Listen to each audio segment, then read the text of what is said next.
Agora foi. Ok. Hoje nós temos como proposta de tema o tema livre, e isso apresenta uma dificuldade maior para quem vai realizar a palestra, porque além de ter que preparar o conteúdo que deve ser tratado, a gente também tem que escolher um tema. E eu não sei se isso acontece com todos os colegas que realizam palestra, mas comigo acontece muito frequentemente. A gente estuda, a gente escolhe um tema, lê todos a bibliografia que dispõe na nossa biblioteca a respeito daquele tema, consulta na internet, vê outros palestrantes. E depois que a gente monta tudo e chega no centro, fecha os olhos para fazer a prece e a abertura, muda tudo. Aí vem alguém, eu não sei por que cargas d'água, e nos orienta a tratar de um outro assunto, não que eu seja médico, mas a intuição acontece. Então hoje a gente vai deixar de lado o tema que a gente havia selecionado, não vou nem dizer qual era. Nós vamos falar sobre conhecimento e consciência. Tá ok? E eu quero começar a nossa reflexão de hoje, eu quero que vocês participem comigo. Eu quero começar lendo a pergunta 780 de O Livro dos Espíritos. Tá ok? A pergunta diz o seguinte: o progresso moral. Eu quero que vocês pensem na resposta, tá? A pergunta é: o progresso moral segue sempre o progresso intelectual? Não? Não? Mas vocês também podem falar, não é só o Jardel e a Arbani, não. O que vocês acham? O progresso moral segue o progresso intelectual? Em resumo, é como se fosse um trenzinho. O progresso moral intelectual é a locomotiva do progresso moral e puxa. O progresso intelectual vem, então a pessoa aprendeu, ela muda? Eu também sou assim como vocês. Quando eu li essa pergunta pela primeira vez, eu pensei que não. E a nossa resposta está parcialmente correta. Mas, felizmente, Kardec perguntou para os espíritos superiores, que têm uma amplitude de percepção um pouco maior do que a nossa. Não é que eles discordem de nós. Eu vou ler a resposta para vocês. Eu vou ler a pergunta de novo. O progresso moral segue sempre o progresso intelectual? Resposta: é a sua consequência, mas não o segue sempre imediatamente. A resposta deles é melhor que a nossa. O que vocês acham? Assim, por votação, o que vocês acham? Quem achar a deles melhor, levanta a mão. Então eu vou colocar de vocês. São 3 pessoas. Veja, vamos refletir um pouco sobre isso, porque aqui eu quero fazer uma ligação entre conhecimento, o aprendizado, digamos assim, o desenvolvimento intelectual e cognitivo, com o desenvolvimento moral, que é o desenvolvimento da consciência. Então vamos fazer uma reflexão sobre o que eles disseram. Eles explicaram para a gente aqui nessa resposta, os espíritos benfeitores, que o progresso moral, ou melhor, o progresso intelectual, o aprendizado, o saber, vem antes. Ok? E depois dele, a consequência do aprendizado é o progresso moral. Mas que isso não acontece simultaneamente. A pergunta 365 do Livro dos Espíritos também trata do mesmo assunto, só que lá atrás com uma profundidade diferente. Na verdade, Kardec está perguntando para os espíritos como entender uma pessoa que intelectualmente é tão avançada, que dá sinais de um espírito superior encarnado. Porque quando a gente lê as características do espírito superior, fala que tem muito saber, tem muita inteligência, mas fala também na moralidade. Então, quando a gente avalia em algumas pessoas o aspecto intelectual, a gente observando apenas a intelectualidade fica com a impressão de que existe ali um espírito superior encarnado. E como entender o fato de nessas mesmas pessoas com um intelecto extremamente avançado, a moralidade ser tão atrasada? A existência de tantos vícios, de tantos pendores, de tantos defeitos de ordem das características de personalidade, como entender isso? E aí os espíritos explicam que às vezes a gente nasce com o propósito de desenvolver a intelectualidade para que esse desenvolvimento atual seja a alavanca do progresso moral numa outra oportunidade. Ou às vezes a pessoa, nós temos o que nós chamamos aqui na doutrina espírita de livre-arbítrio. Livre-arbítrio, traduzindo em miúdos, é direito de escolha. Ok? Por exemplo, é proibido matar? A Constituição do nosso país diz que é proibido matar? Sim? Tem algum advogado aí para eu não sofrer sozinho? Porque eu vou dizer que não. Eu queria que tivesse algum advogado para me dar um respaldo. Não diz que é proibido. Só diz que se você matar, você não serve para viver na sociedade, então você vai viver em reclusão, dependendo da situação do homicídio, de 5 a 35 anos. Dependendo da situação do homicídio, das características. Então, a nossa Constituição não é baseada no não pode, mas sim nas consequências do que eu faço com o meu direito de agir. Né? A nossa Constituição é construída assim. Não está escrito lá, você não pode isso. Pelo contrário, no capítulo 5º da Constituição, direitos. Na sequência, deveres. Aí, se eu não faço, vem o Código Penal. Não exatamente a Constituição, vem o Código Penal. Para as relações civis, tem o Código Civil. Tá? Isso a gente precisa aprender quando a gente trabalha de pedreiro. Então, fique claro, a gente tem o livre-arbítrio. A gente tem o livre-arbítrio. E com o nosso livre-arbítrio nas nossas mãos, a gente pode fazer aquilo que a gente quiser. E muitas vezes a gente faz um mau uso do livre-arbítrio de maneira a desenvolver excessivamente. Eu não acho que exista, desculpa, eu vou corrigir. Não excessivamente, porque não existe desenvolvimento excessivo da intelectualidade. O que existe é um desvirtuamento da intelectualidade. Mas a gente pode desenvolver ostensivamente a intelectualidade e não dar a mínima para o outro. Isso é natural. Ou então escolher através de características sociais, de características consanguíneas, de caracteres étnicos ou biotípicos, escolher o que a gente prefere e o resto. Vou dar um exemplo para vocês. Segundo eu até comentei isso no sábado, a Maria Alice Leonardi, que é uma mulher que, na minha opinião, escreveu o melhor livro de oratória do Brasil, na minha opinião, tá? Então fique claro, registrado aqui que essa é a opinião pessoal de quem está falando. Ela escreveu aquele que eu considero um dos livros mais bem escritos sobre oratória. E no meio do livro, o livro dela tem umas 350 páginas, no meio do livro ela faz um ranking de 10, uma escala dos 10 mais bem construídos e mais influentes discursos da história da humanidade. Bom, em primeiro lugar, todo mundo está de acordo, o Sermão do Monte. Bem-aventurados os mansos. Então Jesus construiu ele de uma maneira tão sublime que a autora do livro, doutora em comunicação social, Maria Alice Leonardi, depois de muito estudar, de muito analisar, colocou o discurso de Jesus, o Sermão da Montanha, como a oratória mais bem construída, a peça oratória mais bem construída da história da humanidade. Para a gente ter uma ideia muito clara de como ela foi imparcial do ponto de vista religioso, ela escolheu para segundo lugar no ranking o discurso pré-guerra do Hitler. Discurso pré-guerra, um discurso de gênio. Ele fez a eleição de um grupo de pessoas para com as quais ele seria, aspas, bom, e para com os demais que não estavam dentro daquele biotipo, daquela razão social, que foi eleita dentro daquela helenização. Saiu. Esses mosquitos não sabem lutar karatê. Dentro daquela helenização que ele escolheu, eles consideraram que o resto não prestava, e judeu foi o primeiro que entrou no baile. Não foram só judeus. Bom. Martin Luther King estava também? Estava ali? Estava. Eu tenho um sonho? Eu tenho um sonho, estava, se não me engano, em quarto. Tinha um discurso, o terceiro, se eu não me engano, foi um discurso do... Eu tenho dificuldade com a pronúncia dos nomes ingleses nórdicos, saxônicos, eu tenho dificuldade. Eu vou tentar pronunciar. Se for errado, depois você me corrige, tá, Rubens? Winston Churchill. É assim? É Winston Churchill. Winston Churchill. Ficou bonito, né? Se eu não me engano é o terceiro, depois eu tenho um sonho do Martin Luther King, é o quarto, e aí tem o brasileiro lá, o Rui Barbosa também está nesse ranking, é muito bacana, tem peças oratórias lindas. Mas o Hitler, então, ele está nesse grupo de pessoas. Tem uma intelectualidade extremamente avançada, digamos, é um verdadeiro gênio. Mas usou a genialidade pro mal, segundo a nossa ótica, e eu acho que é muito claro isso daí. A presença dele no mundo foi devastadora. Bom, então o progresso intelectual segue o progresso moral, vem depois, mas não é imediato. O grande problema é que muitas vezes existe um certo revanchismo. Um certo revanchismo em diversas áreas, principalmente no meio religioso, de acreditar que, não, eu tenho que ser bom, né? Eu já vi gente assim no meio espírita dizendo, não, o importante é amar.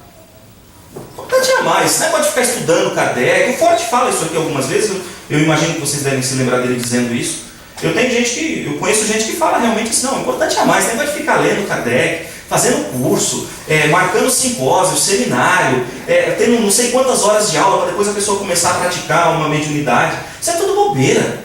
Isso é fanatismo religioso. O importante é amar. Ué, você ama? Uma pessoa que tem por essência o amor, provavelmente, como o Cássio acaba de mencionar aqui, o Cássio da frente, o mais alto, como o Cássio acaba de mencionar, uma pessoa que tem por essência o amor no coração, ela não vai ficar se preocupando em dizer onde os outros estão errados. Quando ela percebe o erro, ela vai no máximo oferecer o exemplo, a não ser que aquele erro vá prejudicar outras pessoas. E como o próprio Evangelho explica, é melhor que um caia ao que muitos caem. Né? Então, realmente, o importante é amar. Mas vamos filosofar um pouco? Vocês sabem o que é o amor? Alguém aí sabe o que é o amor? Vani, se você falar que não sabe, o Cássio vai ficar muito triste, Vani. Gente do céu! Vai, Vani, fala. Vocês não precisa explicar, não. Você sabe o que é o amor? Sei lá. Vamos pegar alguns exemplos. Paulo, antigo Saulo de Tarso. Paulo: ainda que eu falasse a língua dos homens e dos anjos, sem amor eu seria como um sino ruidoso, como um tímbalo estridente. E aí vai. Ainda que eu doasse toda a minha fortuna, se eu não tivesse amor, seria frio. Legal. Agora vamos pegar um outro grande ícone agora da literatura, Camões. O amor é o fogo que arde sem se ver, é ferida que dói e não se sente, é um contentamento descontente, é dor que desatina sem doer. Vocês entenderam? Entendeu nada? Você entendeu? Eu não entendi nada, cara. Eu não entendi nada. O que tem de gente importante, gente competente na área da literatura, da filosofia, da intelectualidade, tentando definir o que é o amor, sinceramente, eu não entendo por palavras. Eu vou dizer assim, como disse um filósofo uma vez, eu, sinceramente, nesse momento eu não me recordo. Se alguém lembrar, pode falar o nome da pessoa. Se eu não me engano, foi Agostinho, mas eu não tenho certeza. Falando de Deus, foi Agostinho mesmo? No Confissões, né? Confissões de Santo Agostinho. Se você não me perguntar o que é Deus, eu sei o que é. Agora, se você me perguntar, eu não sei. Por quê? A gente entende internamente, intrinsecamente. Se não precisar verbalizar, a gente entende. Se não precisar criar uma definição teórica sobre o que é Deus, a gente entende. Agora, se eu tiver que criar uma verbalização que explicar em palavras o que é Deus, e aí, como é que fica? Complicou, não complicou, Joaquim? Mas eu vou falar para vocês uma definição, só para vocês entenderem como uma coisa realmente é complicada. Na minha opinião, e aí eu estou puxando a sardinha mesmo para o Espiritismo, mas eu só estou aqui por isso, porque eu admirei, inclusive, esta pergunta. Kardec faz uma pergunta no Livro dos Espíritos, que inclusive é a primeira. O que é Deus? A pergunta é fenomenal. Quando ele pergunta o que é, ele está filosoficamente se posicionando de uma maneira muito adequada. Prestem atenção. Se eu perguntar para vocês quem é Deus, eu estou esperando uma resposta que tenha um nome, ok? É um substantivo. Esse substantivo ele vai dar um nome a alguma coisa ou alguma pessoa. Então vocês vão poder dizer Allah. Se eu, por exemplo, cristão tradicional, eu vou dizer Jesus, porque é parte. Se eu for um cristão tradicional, eu vou falar Yahvé, Yeshua, e vários nomes. Jeová, Allah, e tem tantos. Vou dar um nome. Portanto, se eu perguntasse quem é, eu já daria uma pequena parte da resposta, que seria substancialmente uma grande alteração na resposta. Kardec foi muito sábio perguntando o que é Deus. Porque, sinceramente, chega um certo momento de maturidade intelectual e emocional da gente, que a gente não consegue mais, olhando para o universo, sabendo o quão gigantesco é o universo, sabendo o quão complexo é essa obra divina que é o corpo humano, entendendo o quanto é complexa a construção de uma molécula, de uma célula, eu não posso mais me dar ao luxo de ficar imaginando Deus, aquele barbudo, musculoso da Renascença. É Da Vinci, né, que pinta o dedo de Deus. Michelangelo. Até ali eu estou falando o nome errado. Eu não posso me dar o luxo de ficar pensando em Deus como um homem que se arrependa, que mude de ideia. Porque eu imagino que alguém que tenha tido algo, né? Vamos falar assim como disse Kardec, tenha tido a competência de criar o universo, eu não conseguiria imaginar este ser competente ao ponto de criar o universo com todas as fórmulas matemáticas pré-estabelecidas para que o universo tivesse o equilíbrio que a gente conhece que ele tem. E ele chegasse de repente, criasse a humanidade, de repente se arrependesse, mandasse o dilúvio, depois se arrependesse, ficasse triste, se enfesasse, se envolvesse com guerras, tomasse partido. Porque antigamente a gente tinha um Deus, me permitam aqui uma metáfora, a gente tinha um Deus bairrista. Sabe o que é bairrismo? Quem é que cresceu em bairro, assim, de periferia, vai saber o que eu estou falando. Tipo, o time da rua de cima, seja um molecada aí com seus 40, 50 anos. Vocês jogavam bola quando eram mais novos, na rua de vocês? Não tinha o time da rua de cima? E o time da rua de baixo? Não tinha? Era a rivalidade, às vezes não podia nem passar na rua, não é? O Rubem não, porque o Rubem já é de uma classe mais elitizada, ele sabe. Jogava basquete? Tinha também? Tinha. Lá você morou também, Beverly Hills também tinha essas coisas? Então, vamos lá.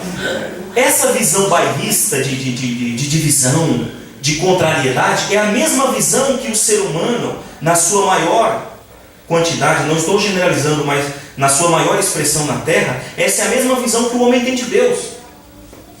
Deus é Deus mesmo, é o Deus da minha religião. Porque, sabe, esse negócio aí e aí começa a criar esse atrito. Porque assim, eu me converti, agora eu estou salvo.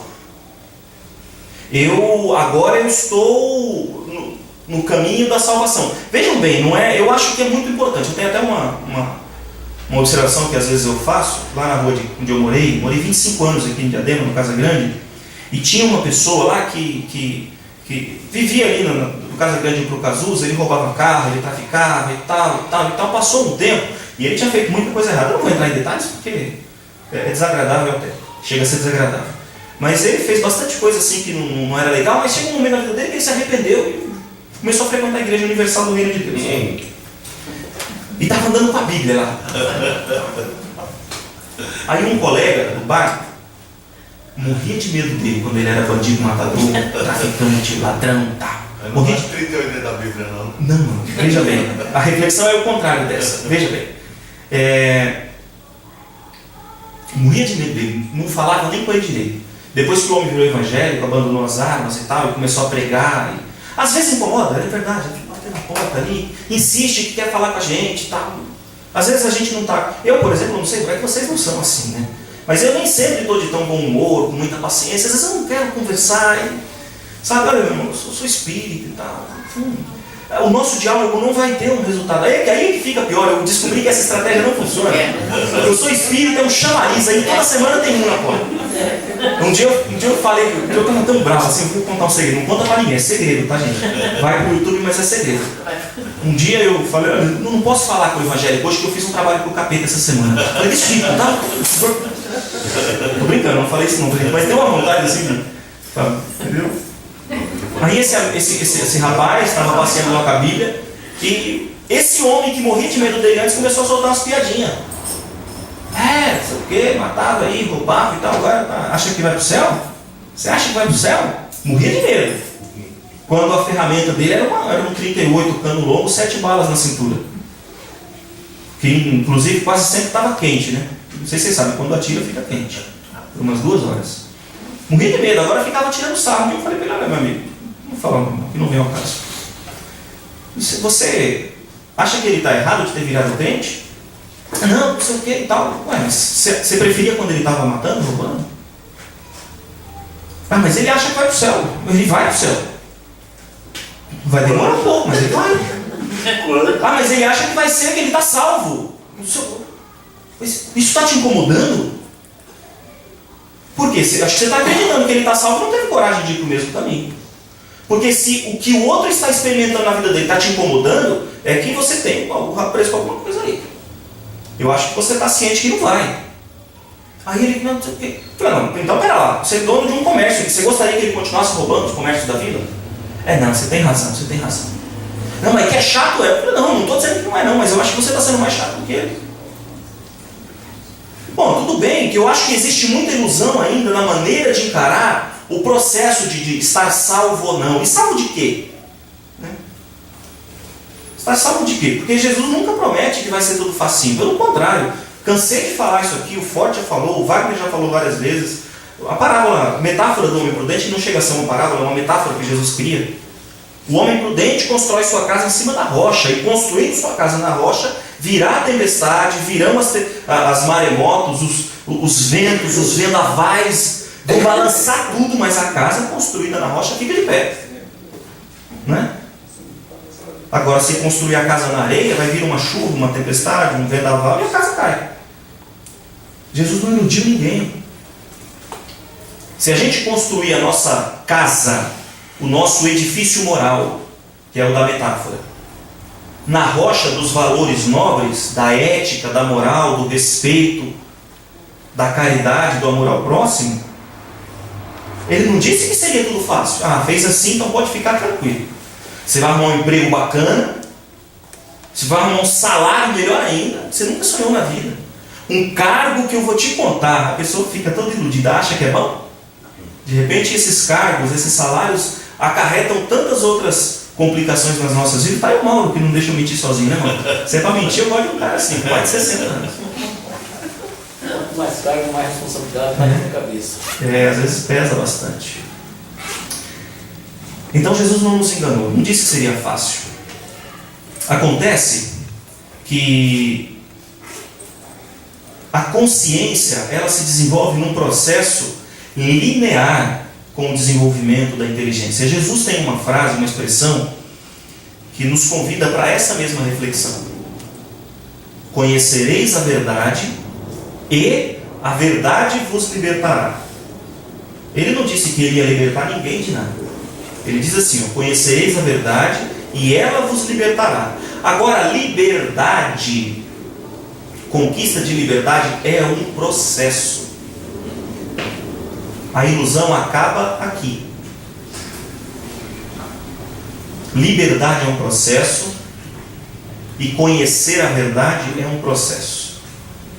Quem é que conhece bem Jesus?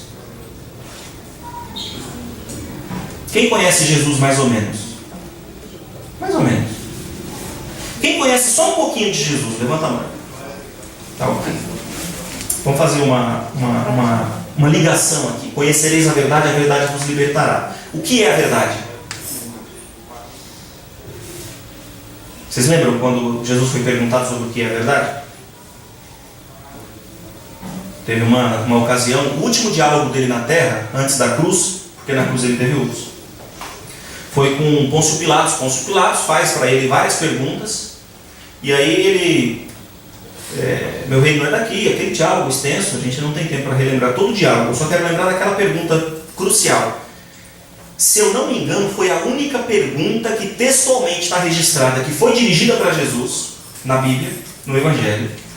A única pergunta que foi textualmente redigida, olha, perguntaram isso para Jesus. Foi a única que ele não respondeu. Pôncio Pilatos perguntou para ele, o que é a verdade? Ele não respondeu. Porque ele entendeu o nível de Pôncio Pilatos. Vocês já pensaram? Como é que é mas aquilo que você falou aquele dia? Nem lembra, né? Ele falou uma coisa lá do DNA, do ácido desoxirribonucleico, uma coisa bonita de ouvir, né? Eu já vou ter gravado aquela, cara.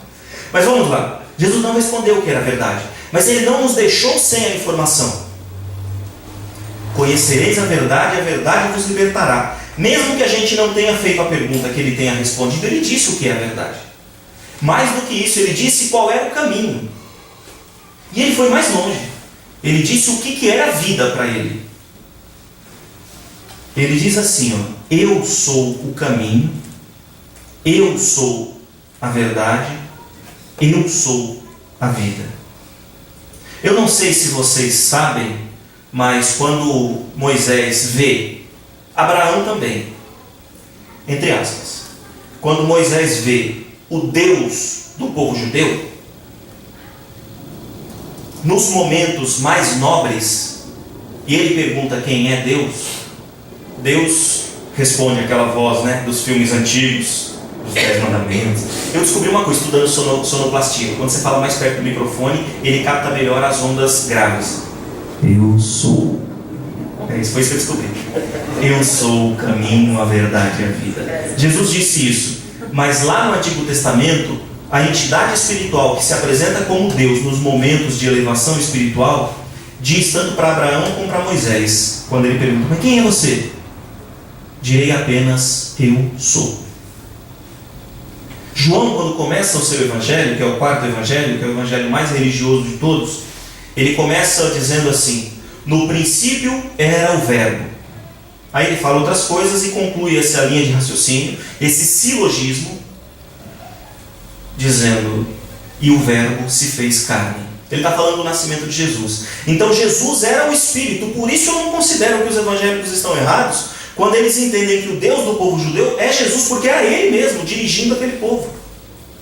Obviamente, quando a gente está falando dos deuses que se comunicam falando de guerra, aí ele dá um nome, dá outro nome. Então não é a mesma entidade espiritual se comunicando. Mas quando é para passar os 10 mandamentos, quando é para orientar os caminhos por Jerusalém, quando é para orientar sobre coisas morais, o livro de Levítico está repleto disso, ele diz apenas: eu sou. É Jesus. Façamos agora a ligação. Vamos fazer uma síntese disso aqui. Jesus diz: conhecereis a verdade, ela vos libertará. Para entender o que é a verdade, ele diz: eu sou o caminho, a verdade e a vida. Ok? Então, como tudo isso é um processo, para que a gente possa ter uma linha de conhecimento que desenvolva a nossa consciência, porque é esse o nosso diálogo de hoje, conhecimento de consciência. Para a gente ter uma linha de conhecimento que nos ajude a desenvolver a consciência, a gente precisa ter a linha de conhecimento certa. O conhecimento científico, por exemplo, ele é importante? Claro. Não tem nada melhor do que essas tecnologias que a gente tem hoje. A gente está registrando uma palestra, que não é das melhores, mas a gente está aqui registrando uma palestra para deixar registrado para outras pessoas que queiram assisti-la, que queiram entender um pouco da proposta que o Espiritismo tem, e alguém que de repente esteja, vou mais longe, pelo que eu andei estudando de informática esses dias aí, de comunicação em rede, para criar esse negócio aí. Se hoje fosse, por exemplo, 69, né? Julho de 69, 21 de julho de 69, e tivesse lá Neil Armstrong na Lua, com a tecnologia de hoje, Neil Armstrong com o smartphone conseguiria assistir essa palestra na Lua. Bom, não sei se é verdade, se for mentira, gente, me perdoa. Mas foi o que eu descobri num blog lá de tecnologia. Acho que Tecnomundo, isso é um blog lá de tecnologia.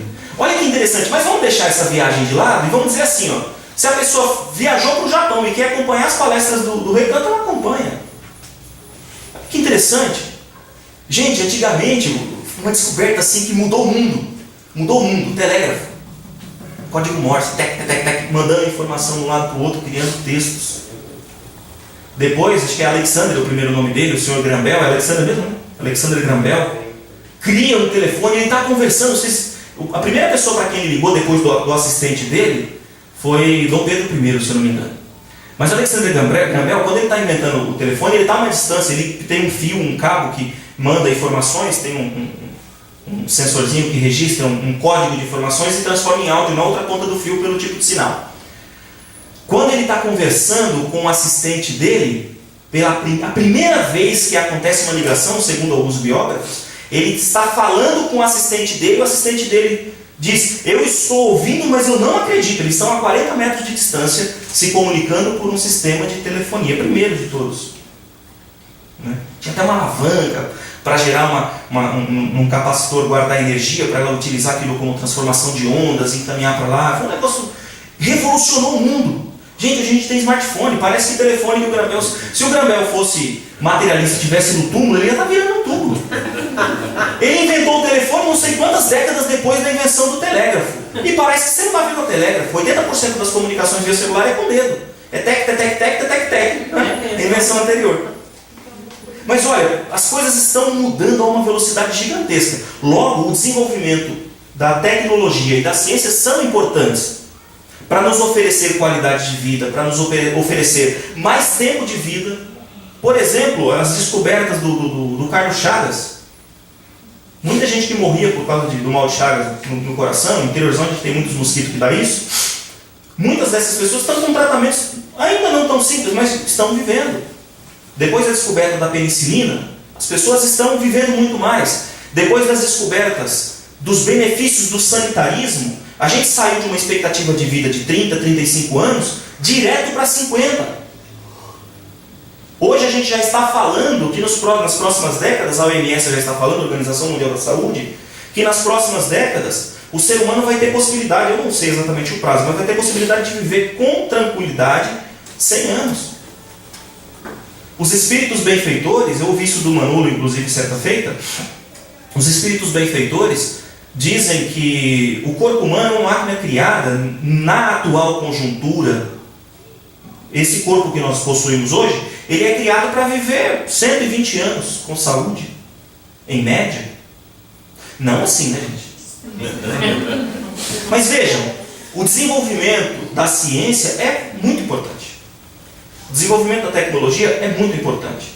Agora, o desenvolvimento da tecnologia tem que ter um objetivo nobre. Dizem que Saint-Simon, depois de criar um avião, quando viu na Primeira Guerra Mundial os aviões dele carregando bombas e jogando bomba e matando pessoas, ele se suicidou. Os biógrafos deixam de falar que ele também se suicidou por problemas do coração. Não arritmia cardíaca, mas é coração partido mesmo.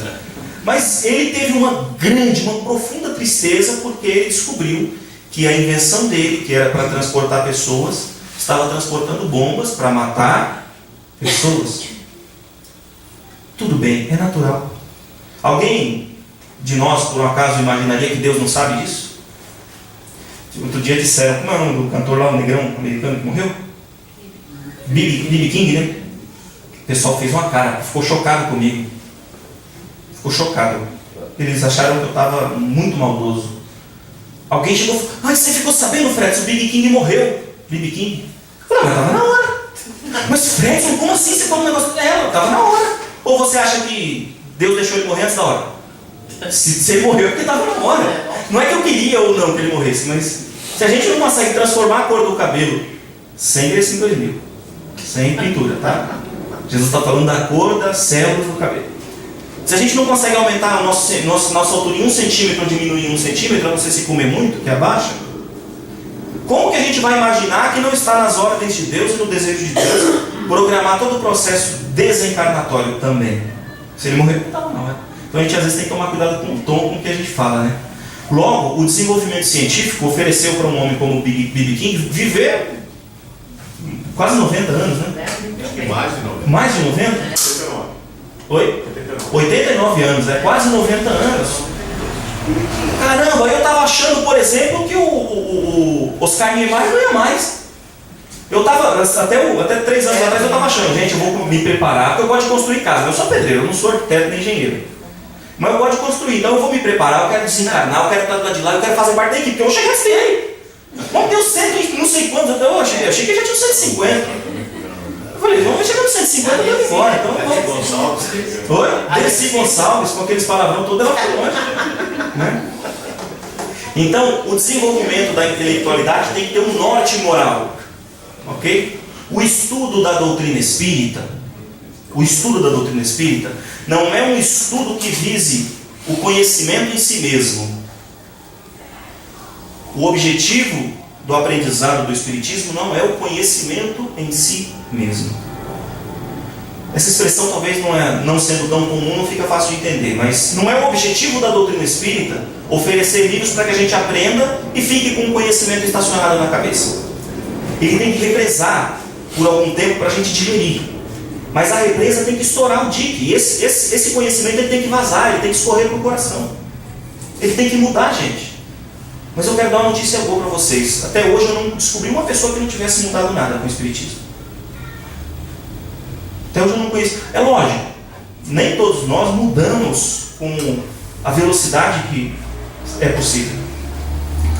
Mas eu não conheço até hoje alguém que não tenha mudado. Vou dar um exemplo simplório, até bobo.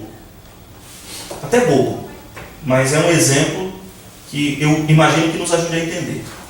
Quando a gente, talvez não seja o caso do Cássio e da sua amiga do lado, que eu não lembro o nome, desculpe-me, mas prometo que um dia eu guardo seu nome. Cássio eu lembrei de primeira, por causa do outro Cássio, de primeira. Talvez vocês não compreendam assim tão prontamente o que eu vou dizer agora, porque é matéria às vezes de curso, tá? Mas vou tentar deixar bem claro. A gente aprende com o Espiritismo que tudo na natureza se encadeia por liames, por elos, por conexões que a gente não consegue entender, né? A biologia mostra isso. A biologia evolucionista de Charles Darwin, de Alfred Russel Wallace, mostram que existe uma evolução das espécies. A gente, quando é espírita, deixa de acreditar naquela ideia que Deus fez o homem do barro e tal. Existiu um processo simbólico para a gente compreender algumas coisas. Mas o ser humano evoluiu fisicamente a partir dos primatas dos mamíferos mais simples, os mamíferos dos répteis, dos primeiros seres aquáticos e estes, há milhões de anos, dos seres unicelulares no fundo das águas quentes dos Triângulos das Bermudas, como gostava de dizer minha professora de biologia, que Deus a tenha, graças a Deus. Isso é a evolução biológica. Sabe o que a gente aprende com o Espiritismo? A evolução espiritual segue a mesma linha. Dentro daqueles seres biologicamente muito simples, unicelulares, algas verdes, algas azuis, daqueles primeiros seres aquáticos, primeiros répteis, primeiros mamíferos mais complicados, mamíferos com córtex cerebral, primatas e homens primitivos e homens modernos. Em todos estes estágios da evolução biológica existe um princípio não material, que é um princípio espiritual, em desenvolvimento.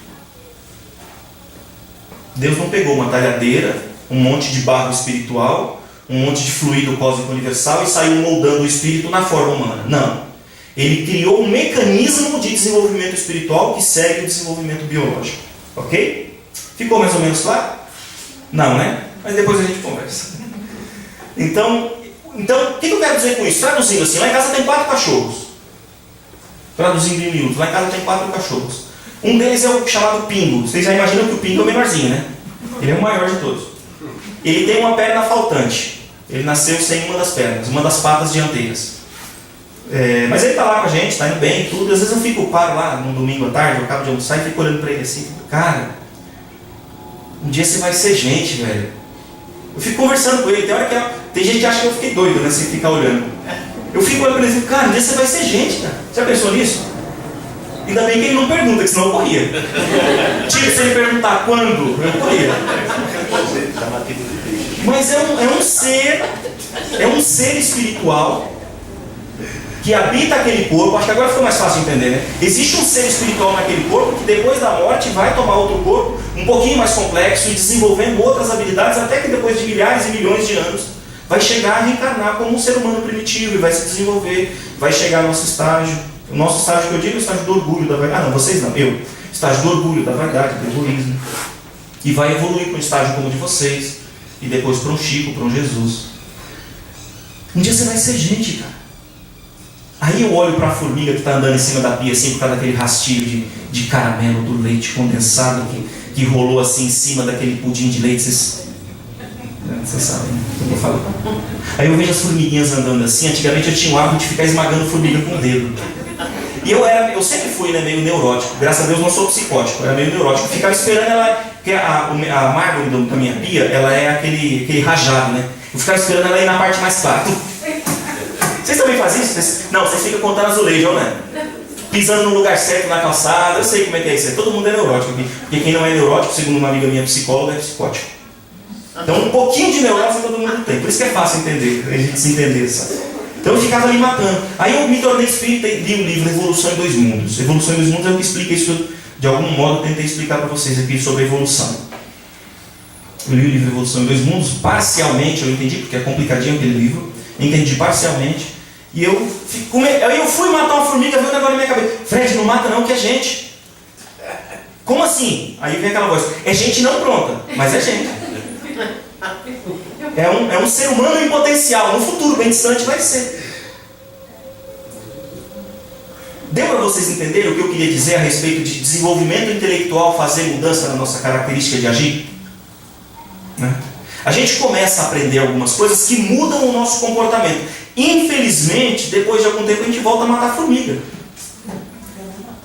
Você não mata mais nessa vez. Por isso eu gosto dela. Eu casei com a filha dela só para ficar perto do espírito de luz. Só o spray ali, ó. Gente, ó, vejam bem, eu não estou dizendo que a gente não pode matar insetos, existem pragas. A gente também não vai sair fazendo criatório em casa, criador, né, de Aedes aegypti. Já pensaram? Eu vou fazer uma gaiolinha só para criar Aedes aegypti em casa, para apresentar para minha filhinha de 3 anos. Eu não vou fazer isso, eu não sou louco. Graças a Deus existe a reencarnação. Eu aperto aqui, ela nasce lá. Eu aperto a formiga aqui, ela nasce lá. Graças a Deus. Eu sou só meio assassino. E as baratas? E as baratas, né? Eu não sou o Joey. Mas essa simbologia foi só para ilustrar como o conhecimento certo pode provocar a mudança certa. Não é qualquer conhecimento que desenvolve a maturidade moral, a consciência. Kardec chama o conhecimento de uma consciência íntima, que estabelece padrões éticos. É assim que ele define. Está numa pergunta, eu não lembro qual, do Livro dos Espíritos. É para frente. Ele define a consciência como um conhecimento íntimo, que estabelece padrões de comportamento. Então é moral. A pergunta 621... depois de falar da revelação dos profetas, Kardec interroga: onde está escrita a lei de Deus?